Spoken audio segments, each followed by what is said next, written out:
Hey guys, and welcome to Should You Buy It, where all we do is talk a little bit about the game and tell you whether or not we think it's worth the cost.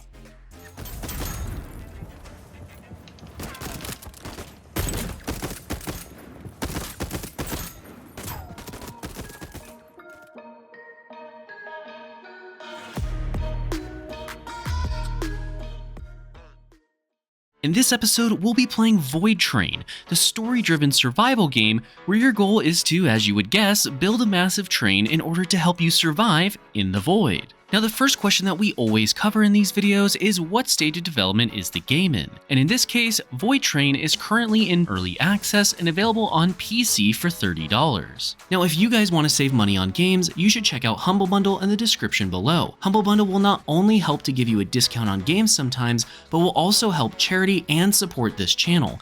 Everything you purchase on Humble Bundle will go towards helping a charity, helping our channel, and giving you some kind of a discount if there's a discount running on that game, which they have tons of discounts that Steam does not all the time. And again, if you want to save money, just check out Humble Bundle down below by clicking the link.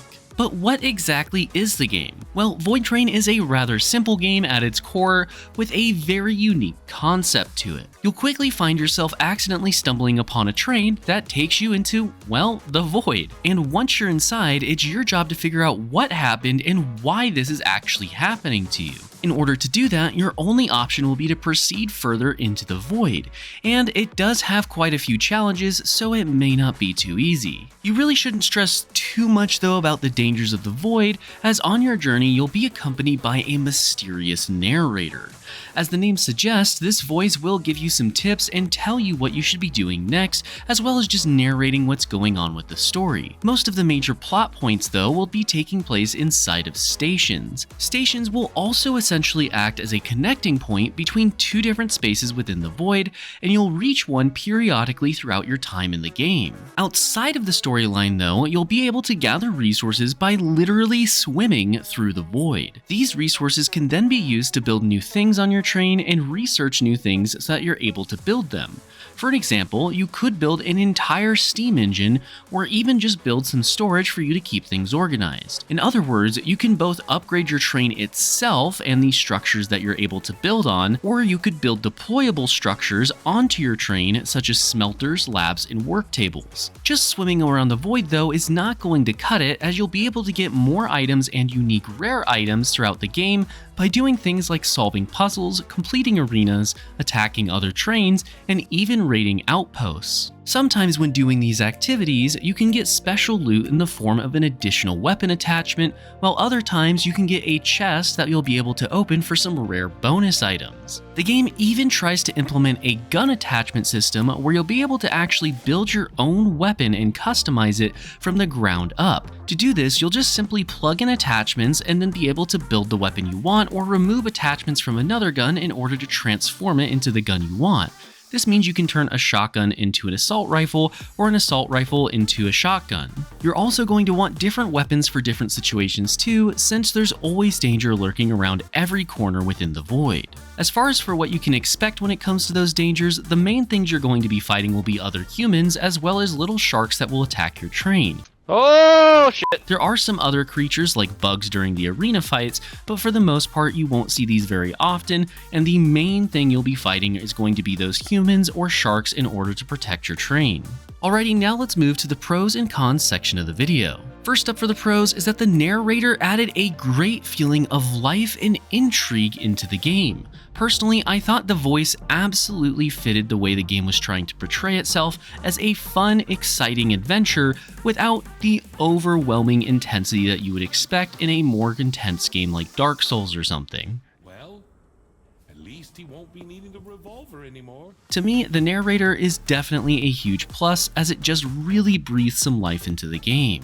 And our last pro today is that new content is given to you in nice bite-sized pieces. This is great as it doesn't just drop all the game's mechanics onto you at the very beginning, but instead will slowly start to introduce new things to you and then explain to you what to do when they happen. For an example, you won't always encounter a random train that you'll have to fight off right away, but as you progress further into the game, you'll start seeing them more and more. The first time this happens, the game will explain to you what you need to do to deal with the situation situation and therefore doesn't overwhelm you with too much information at one time. And now for the cons. First up for the cons is that the things that you'll be doing non-stop in the game, like gathering resources, starts to get extremely repetitive very quickly. For an example, when you're out gathering and swimming around in the void, it's not exactly the most exhilarating experience past that first couple hours of just realizing you're able to swim in space. The game does give you some ways to automate this, but riding on your train just overall doesn't feel exciting and feels like you're actually just kind of sitting there waiting for resources to gather, or like you're swimming out and just wasting your time. Personally, I enjoyed the way Raft did this, as there wasn't nearly as much downtime between main objectives or exploring islands in that game, but that's a conversation for another day. Next is that there are some pretty game-breaking bugs right now. For an example, I've seen reports of people getting soft-locked out of progressing through the game because they simply couldn't complete a quest because an item despawned on them, and it was a whole thing, so they had to restart because the game auto-saved over their save and there was no way out. Personally, I found a way to dupe items, which I'm not going to disclose on this video because I don't want to ruin the game for you, but overall, the game does have some bugs and you'll need to be aware of them, so I highly recommend you make a backup save about every hour of gameplay so that you do have something to fall back on if you do end up encountering something like a soft lock. After that is that the combat honestly felt awful. I saw somebody say they actually liked it, and I don't see how.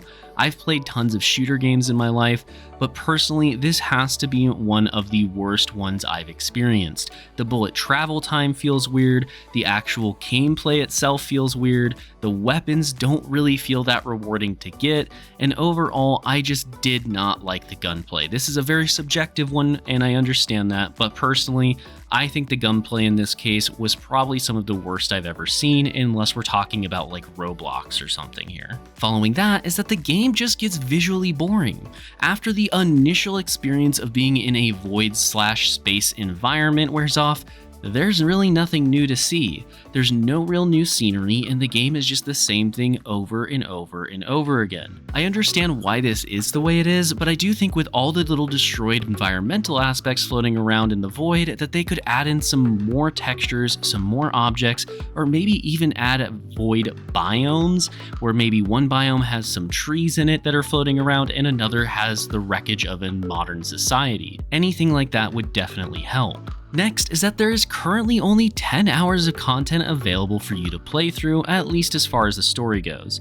Yes, you can keep playing and unlocking things, but right now, the story only takes you about 10 hours to complete if you're not speedrunning it. If you are speedrunning it, you probably could do it in 2 to 3 hours, depending on how good you are at the game and how efficient you are with your time, but right now it seems like the average playtime is about 10 hours of content, unless you really like expanding your train and just making sure you get everything researched and unlocked. But personally, I did not find a lot of enjoyment in that, as once the story was over, it just wasn't that exciting. It's worth mentioning that they do plan on adding more story to the game and it's not finished, but this game also has been in early access for quite a while, so I don't know if that's a good excuse. Our second to last con is that you actually are going to need an Epic Game account in order to play on Steam. I'm not 100% sure how this works, but I've seen a ton of people complain about it, even though I personally just got auto-logged in since I already was logged into my Epic account at the same time.